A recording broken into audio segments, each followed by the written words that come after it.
Assalamu alaikum. Yesterday we started the discussion about the adjustment factors for speed and capacity. Okay, so we need 4 adjustment factors for capacity and 3 adjustment factors for speed. Okay, and then using these two equations, you can combine the adjustment factors for the respective parameter into one factor. You multiply them. So let us start today with look at each of the adjustment factors. This table is for adjustment factor of weather for capacity. Adjustment factor of weather for capacity. Okay. So you need to know what is your weather condition. Okay, and the factor is given according to free flow speed here. So even for using this table, you need the free flow speed. Okay. So the weather condition is given here, and the numeric explanation or the numeric description of the weather condition is given here. So for example, if I say medium rain, so what does medium rain mean? So when the rain is in this range, it is termed as medium rain, and the factors will be this, and so on. So similarly, if somebody says heavy snow, so heavy snow means what? Heavy snow means this much value. Okay, so the weather condition is given and the description is given, and then you see the factor. Okay, and if it is normal weather, okay, then the factor is 1. So 1, if you multiply here 1 means no effect, right? 1 means no effect. So normal weather, the factor is 1. That means it will not have any effect on the combined weather. This is the factor for speed for the weather. Factor for speed for the weather. Adjustment factor of speed for the weather. Okay, so same parameters: weather conditions, free flow speed, and so on. This is the factor for incident for speeds. For capacity. Factor for adjustment factor for capacity for incidents. Adjustment factor for capacity for incidents. Okay, incidents or accidents. So adjustment factor for incident is only required for capacity. Adjustment factor for incident is only required for capacity. We don't need any adjustment factor for speed because of the incident. Okay. So you need to know how many lanes you have. Okay, and how many lanes have been closed because of the incident. How many lanes you have and how many lanes have been closed because of the incident. Okay, so you have 2 lanes, and none of the lanes is closed, but only only the shoulder is closed. Okay, then this is the factor. Okay, and if 1 lane is closed, this is the factor. 2 lanes is closed, this is the factor, and so on. Now you can see here when we have 2 lanes, and one more thing, when no incident, the factor is 1.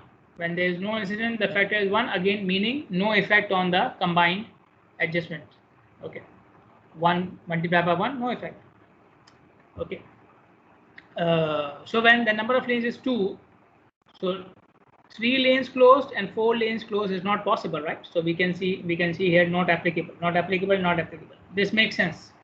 If you have 2 lanes, then you cannot have 3 lanes closed, right? But why don't we have a factor for 2 lanes closed? 2 lanes means 2 lanes can be closed. You can have an incident in which both lanes are closed. Why don't we have a factor for this case then? Similarly, 3 lanes closed doesn't have a factor. Why? 3 lanes can be closed. Why don't we have a factor for this condition? Anyone? Tell me.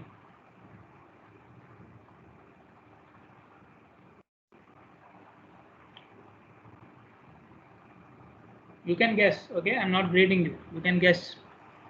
There's no you can be wrong, but there's no harm for you. If you have 2 lanes, why don't we have a factor for adjustment of capacity for 2 lanes closed? Why? Similarly, for 3 and 4 lanes closed, why don't we have a factor? Maybe because all the lanes will be closed. No, all the lanes are closed, then there's no question of capacity, right? Yes, Ali, you're right. Okay, if all the lanes are closed, why are we calculating the capacity then? All lanes closed means the road is closed. Okay, the road is closed, no capacity, 0 capacity. So that's why. Good. This is a factor for familiar drivers for capacity and speed. Both are given in the same table. So if all drivers are familiar, the factor is 1. again meaning having no effect. If most of the drivers are familiar, so more than 50% are familiar, more than 50% are familiar, so then you have the factors. If you have almost 50-50 familiar and unfamiliar, then you have the factors. Mostly unfamiliar, meaning more than 50% are familiar, less than 50% are more than 50% are unfamiliar, less than 50% are familiar, then you have the factors. And the last one is all drivers are unfamiliar, then you have the factors. Okay, so you have 5 conditions: all familiar, mostly familiar, equal familiar and non-familiar, mostly unfamiliar, and all unfamiliar. Now yesterday I gave you a term for familiar drivers. If drivers are familiar with the road, they drive on daily basis on the road, what do we call these drivers? I gave you a term, I wrote it in the text as well in the chat. What was that term? Commuter. Commuters, yeah, thank you. Then we come to the factor for work zone. Okay, so we have seen 3 factors for capacity and 2 factors for speed. This factor is applied to speed and capacity both, but it requires some calculation. Factor for work zone, calculating factor of speed for work zone, and for capacity of work zone, we need to apply some calculations. Okay, so the calculation starts with the calculation of, or with the with the estimation of QDR of work zone. WZ stands for work zone. QDR means Q discharge rate. QDR is Q discharge rate. Okay, so Q discharge rate of the work zone, you have to calculate it using this equation. So in this equation, you can see 5 factors: FLCSI, FBR, FA, FLAT, and FDN. FLCSI is factor for lane closure severity index. FLCSI is factor for lane closure severity index. Okay, it is saying next slide, but basically I mean this table. Okay, sorry, I just took it from the book as it is. So like I took it from a presentation actually. So basically it means this table. Okay, LCSI from this table. Okay, so to get the value of LCSI, you need to know normal number of lanes on the freeway and the number of lanes which are open with the work zone. So the work zone may have closed some lanes, okay, or the work zone may be on the side of the road. Again, a work zone means construction and maintenance activity. Okay, so if the maintenance activity is happening on the side of the road or on the shoulder, then maybe no lanes are closed, so you have the same number of lanes as normal. Okay, so then you have the LCSI factor here. Okay, and so on. So you need to know the normal number of lanes, and you need to know how many lanes are open in the work zone segment. Okay, and then on the basis of that, you can calculate openness ratio. Openness ratio is N naught upon N. N naught upon N. Lanes open in the work zone and normal number of lanes. Okay, you take the ratio. This is known as openness or open ratio. Open ratio. You don't have to calculate the ratio. Just look at the number of lanes and find out the LCSI. Okay, just look at the number of lanes, find out the LCSI. So 3 lanes normal, 3 lanes open in work zone, ratio is 1, LCSI is this one. Okay, 2 lanes, ratio is again 1, LCSI is this one. 4 lanes normal, 3 lanes open, this is the ratio. Yes. So you don't need to calculate the ratio. Just look at the number of lanes, LCSI is given. Okay. Then factor for barrier type. Whenever we are doing any construction activity, at the edge of the construction activity and between the travel lane, we put a barrier. You go around in Bahrain, look at all the construction zones, the work zones. You will find there's always a barrier between the construction zone and the remaining part of the road. Okay, so FBR is the factor for that barrier. If the barrier is concrete, made up of concrete, this factor is 0. Otherwise, it will be 1. So if there is a concrete barrier between the work zone and the road, the factor is 0. Otherwise, it is 1. The other barriers can be the the orange cone barriers or the drum barriers and so on. Okay, but all of them, this factor will be 1. Then we have factor for area type. FA is area type. So if you are doing it in urban area, this factor is 0. For rural area, it is 1. FA is 0 for urban area, rural area is 1. And the main difference between urban area and rural area is the population density, right? The concentration of development. Urban area is more developed, more population density, and vice versa for rural areas. Then we have FALAT, which is a factor for lateral clearance. Factor for lateral clearance. What is lateral clearance? From the edge of the lane to the barrier. From the edge of the lane to the barrier. Okay. So whatever distance you have from the edge of the lane to the barrier, you will put its value here. Okay. So for example,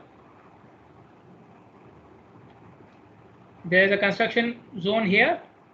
So here we will have the barrier, right? So this is the barrier. This is the barrier. Okay. And the lane is starting from here. Okay. So this distance is FALT.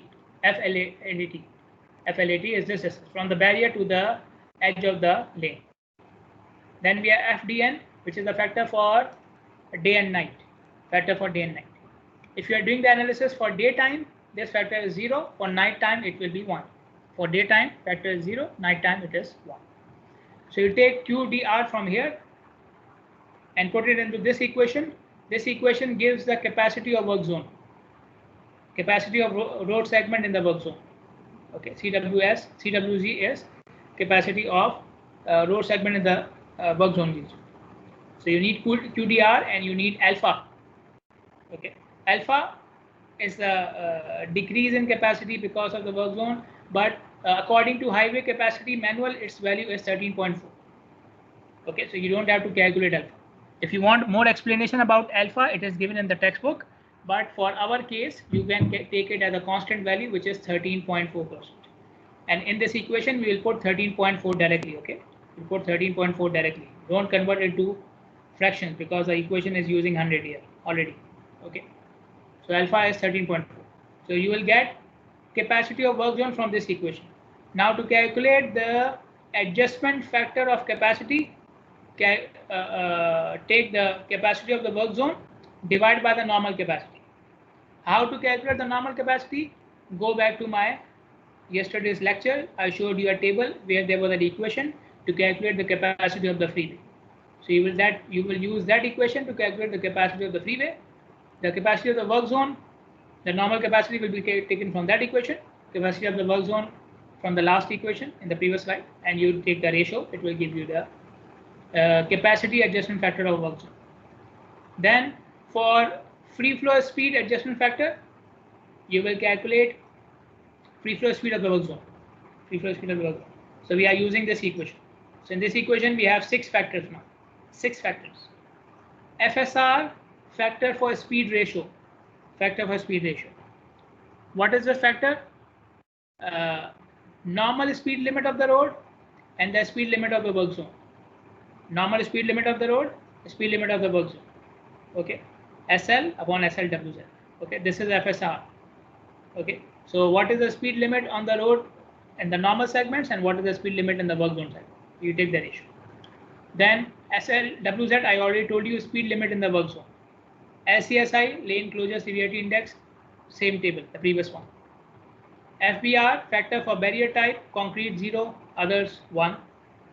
FDN, factor for day and night, day 0, night 1. TRD is total ramp density. Total ramp density, TRD. How do we get total ramp density? Let's say this is your segment. Okay, and this is the middle. From the middle, go 3 miles forward and count how many ramps you have on the right hand side of the road. 3 miles. In the length of 3 miles in the forward direction, count the number of ramps on the right hand side of the road. Then go 3 miles backward and count the number of ramps on the right hand side of the road. Okay, so 3 miles forward, 3 miles backward. Total distance 6. Total distance 6. So let's say I counted 3 miles forward, I found 2 ramps. I counted 3 miles back, I found 1 ramp. Okay, so 2 plus 1, total 3 ramps. Total 3 ramps. Total distance counted 3 miles forward, 3 miles back, 6 miles. So 3 ramps and 6 miles distance. So 3 divided by 6 will give you total ramp density. 3 divided by 6 will give you total ramp density. Okay, so distance is always 6 miles. The distance is always 6 miles. So whatever number you get, divide by 6. This will give you total ramp density. Okay, so from this equation you will get free flow speed of the work zone and then the speed adjustment factor of the work zone will be free flow speed of work zone divided by normal free flow speed. Free flow speed of the work zone divided by normal free flow speed. Okay. So free flow speed of the work zone from this equation. Normal free flow speed, I already told you in the last lecture as well. You can find it out from the field like you are doing it in your projects, or you can calculate it using an equation which I will show you later on. Okay. So normal free flow speed can be found in 2 ways. Okay. Normal means without the work zone. Okay. In the segment which does not have the work zone, that is the normal. Okay. Now let us look at an example. Okay. So first of all, I will copy this example.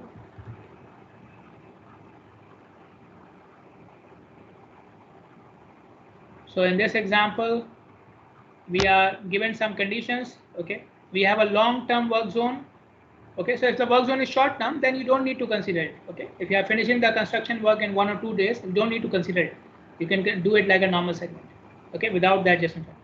If there's a long-term work zone, if the work is continuing for months and years, then you have to consider it. Okay, so this freeway has 8 lanes, 8 meaning 4 in each direction. 2 of them are closed because of the work zone in your segment. Okay, because of the maintenance activity of the work zone. Freeway has a free flow speed of 70 miles per hour outside the work zone. Outside the work zone, the normal free flow speed is 70. Work zone has concrete barriers. Concrete barriers are 0 feet from the edge of the travel lane. Work zone is in rural area. We are doing the operation in the daytime. The speed limit of the work zone is 45.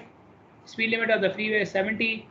Total ramp density 3 ramps per mile. So they already counted the number of ramps, 3 mile forward, 3 mile back, and they did the ratio.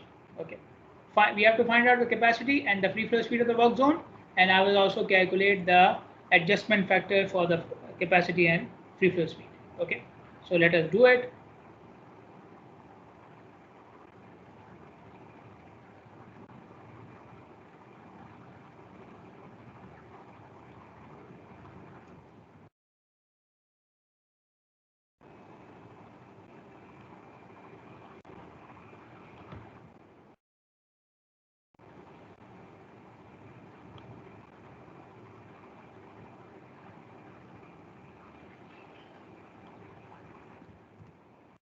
Okay, we will start with the calculation of Q discharge rate, QDR of the work zone.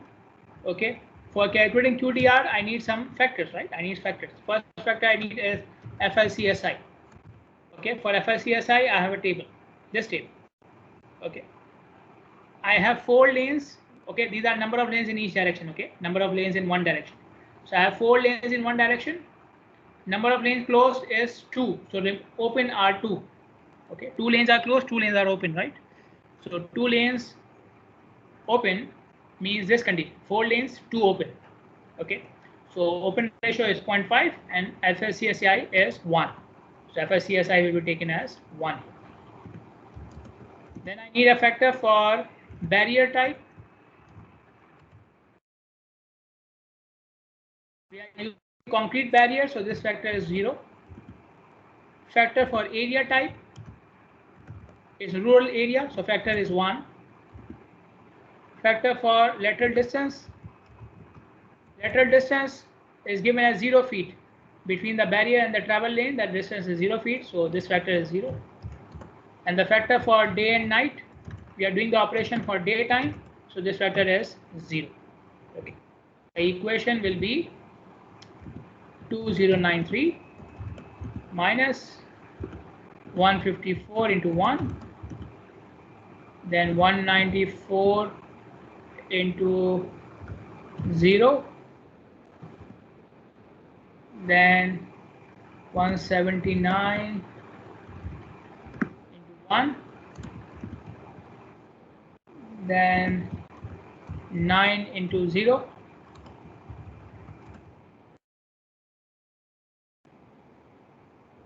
then 59 into 0. How much is this?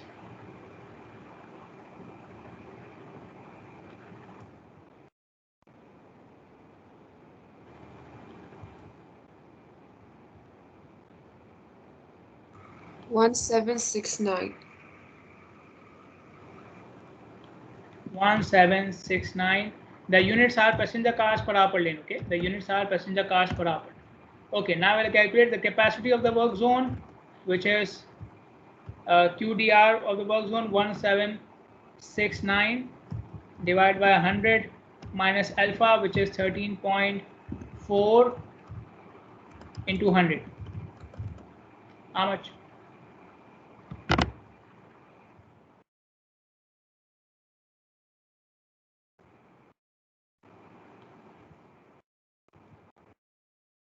$20.4. 20.5. Sir, You are multiplying 100. Okay, 100 is not in the denominator. 100 is not in the denominator. 100 multiplied by the whole. This complete. Now tell me how much is it? Doctor, it's 1760, not 9. Okay. How about this?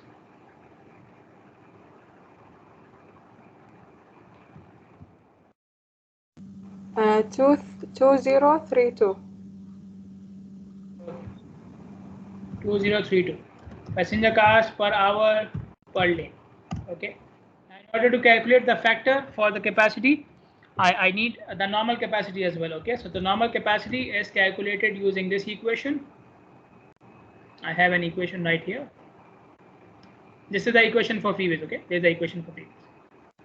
So 2200 plus 10 into free flow speed minus 50. I have the free flow speed 70. Okay. So it will be 2200 plus 10. 70 minus 50. How much is it? So basically I've just put the free flow speed 70. Other things are constants. Okay, how much?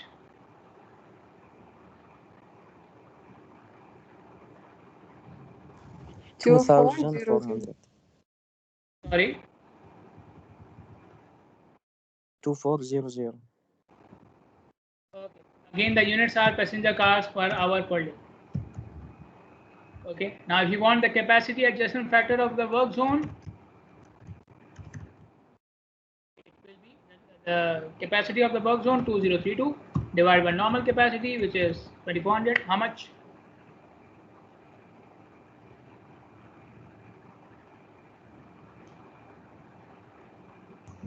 0.8466.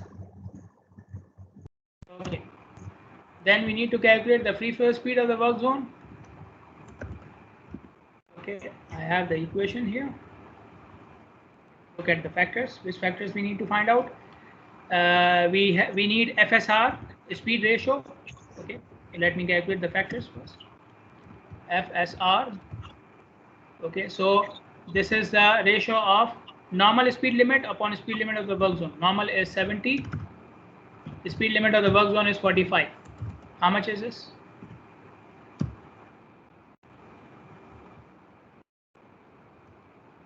$1.55. 56. Okay. Then we need a speed limit of the work zone, which is given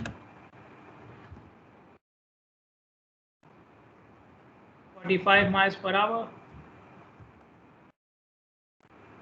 FBR, FDN, we know TRD is 3 ramps per mile.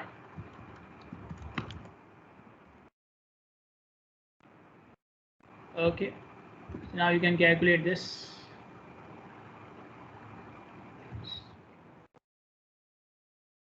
Yeah.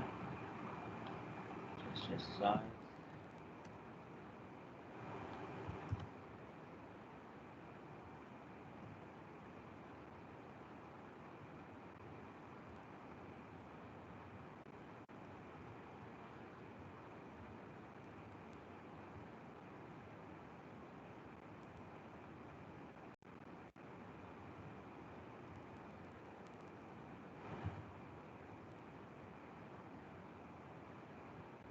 okay, tell me.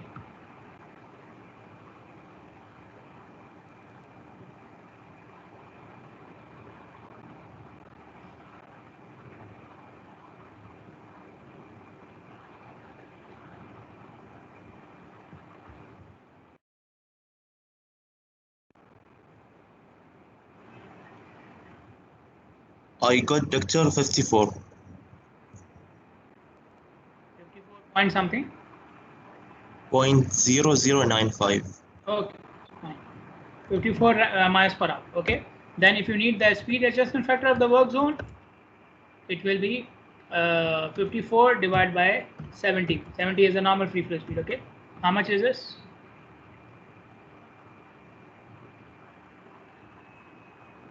Zero point seven seven. 0.77. Okay.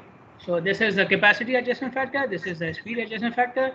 Other adjustment factors are taken from the table, so they shouldn't be a problem. Okay. And then you combine them by multiplying all of them. Okay. So I hope it was clear. Now moving on, in whatever we have done, whatever definitions we have looked at for capacity and level of service, we have always used the term prevailing conditions. Capacity in prevailing conditions, level of service in prevailing conditions. So prevailing condition means the existing conditions of the road.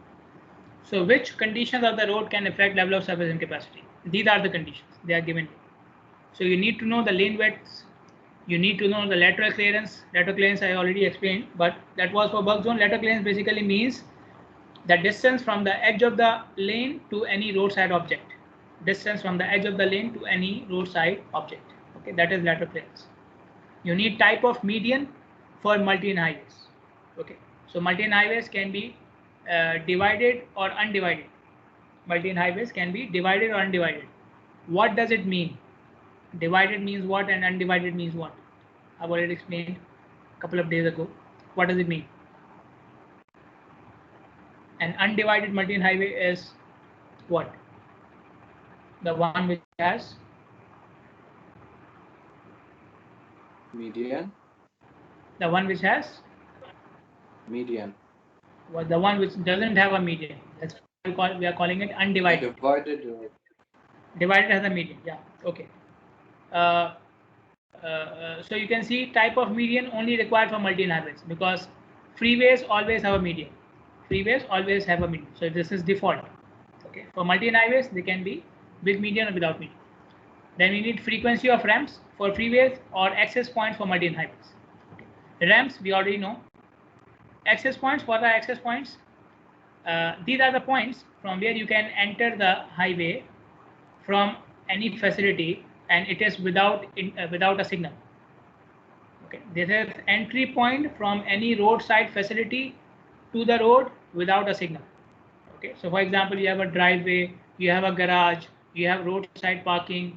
Okay, so the points from where you enter from these facilities to the road, these are access points, and these points normally do not have a signal. Okay, so access points are not like normal intersections. Intersections are with other roads. These are just points coming, entries coming from different facilities. Again, freeways do not have access points. Freeways do not have access points. Okay, so for freeways you cannot count number of access points. Okay? This is only for multi-lane highways. Then you need to know the percentage of heavy vehicles in the traffic. You need to know the driver population. Okay, whether they are familiar driver, unfamiliar driver. Okay, because we need the factor, right? The adjustment factor. I showed you the table. So you need to know these prevailing conditions to find out the level of service and free flow speed and capacity. I told you yesterday, free flow speed can be measured from the field like we have done in your project. Okay, so it can be measured. It is a better way to do it. You should always go for field measurement as compared to using the equation. But we have alternative as well. In case you cannot go to the field, you don't have the time, you don't have the resources to measure the speed in the field, in the free flow conditions, then you can use the equations as well. So the equations are just an alternative. The main is do it in the field. Okay, the main thing is do it in the field. If you cannot go to the field, the client doesn't have time or it has restrictions and so on, you can use the equation as well. Okay, so this is the equation for calculating free flow speed of freeways, and this is the equation for calculating free flow speed of multi-lane highways. Okay, so for freeways we need three factors to use the equation. Okay, lane width, lateral clearance, and total ram density. Lane width, lateral clearance, total ram density. I've already explained total ram density in the previous example for work zone. Same thing here. Lane width, the factor for lane width will be taken from this table. Okay, so you have the lane width and you have the factor. Lateral clearance, this table. So you need the lateral clearance on the right hand side of the road. Okay, so from the last right hand side lane, from the edge of the last right hand side lane to the nearest object. So you need this distance, that with the lateral clearance, you put it in the first column, and you need the number of lanes in one direction. Okay, so if you have 2 lanes and 5 feet lateral clearance, the factor will be this much, 0.6. Okay, if you have a shoulder on the right hand side, shoulder will be part of the lateral clearance. Shoulder will be part of the lateral clearance. So you have the edge of the lane, and then let's say a 6 feet shoulder, and then a barrier. So the lateral clearance will be 6 feet, the width of the shoulder.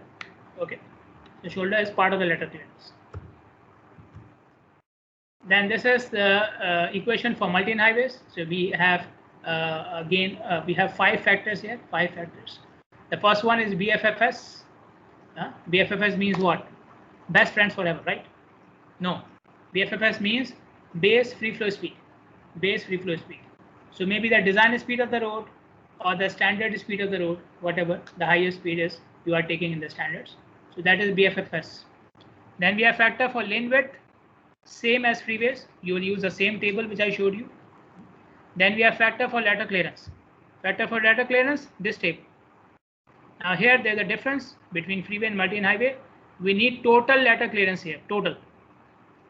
Right plus left. Lateral clearance on the right hand side plus the lateral clearance on the left hand side of the same direction. Let me make it here. So this is your highway. This is the median or the median side, whatever. We have 2 lanes, let's say here. So how much lateral clearance you have on this side plus how much lateral clearance you have on this side from the edge of the lane to the median. Okay, this is right plus left. Left doesn't mean this direction. This is a totally different direction. So when you're doing the analysis for this direction, then you will take this side. Okay, if I'm doing the analysis for this direction, then I will take this, okay, plus this. Okay, so right plus left. Okay, so you need the total lateral clearance, okay, right plus left for the direction, and then you can find out the factor depending upon the number of lanes. Okay, this is for 4-lane highway, and this is for 6-lane highway. One point you have to keep in mind for undivided multi-lane highways.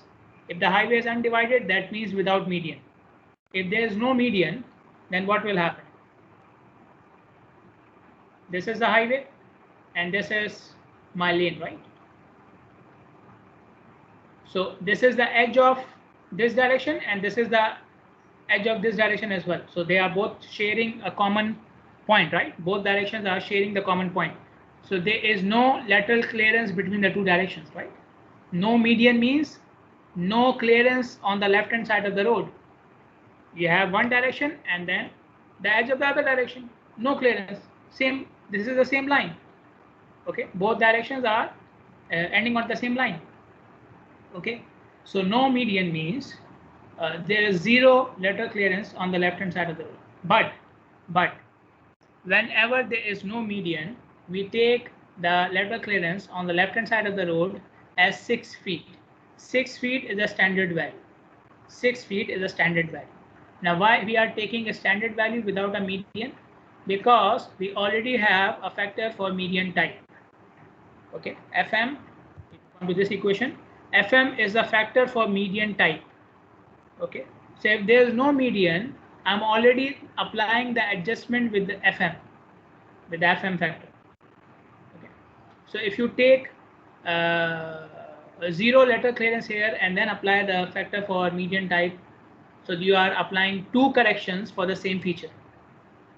You are applying 2 corrections, one for lateral clearance and the other one for median type itself for the same condition, which is having no median. Okay, so to avoid that, without a median, left hand side lateral clearance is taken as 6 feet, which is standard. Then you add it with the actual lateral clearance on the right hand side and you will get total, and then you put it in this table. Okay, with the median, take actual on the left, actual on the right, and whatever you get, you put it here. Okay. Then this is these are the tables for the first one is for median type. The second is for access point density. Okay. So access points I've already explained. Count the number of access points on the right hand side of the road and divide by the length of the road. You will get access points density. Okay. Then median type, it can be undivided or divided, or it can be TWL2L. Undivided without median, divided with median, you have the factors. TWL2L means two-way left turn lane. Two-way left turn lane. What does it mean? Let's say this is my highway. I have two lanes in each direction. Between these two lanes, I have an extra lane. Instead of a median, I'm keeping an extra lane. This lane will be used by left turning cars. So if somebody wants to take a left turn, he will come to this lane and he will wait for his turn to take the turn, to make the left turn. Okay, so he can wait as long as he finds the gap. Okay, so he will keep on waiting until he finds the gap on this side. Okay, so it will save time for putting any signal here. Okay, I don't have to put a signal because the left turning is happening with the extra lane. Okay, and why we are calling it two-way? Because the same lane can be used by drivers on this side as well. Somebody wants to take a left turn towards this side, he will also come to this lane and he will wait here for his turn to make the turn. Okay, to go left. Okay, so that's why we call it two-way. Okay, because it can be used by both directions. And now you can imagine why we are not using it in Bahrain, right? Because people will be using this lane to take over other vehicles, right? Like we are doing it with shoulders, like we are doing it with shoulders. Okay, so we don't need so many shoulders, right? Okay, if you have any questions, you can ask me. Otherwise, we will do the numericals tomorrow, inshallah, or on Thursday, inshallah.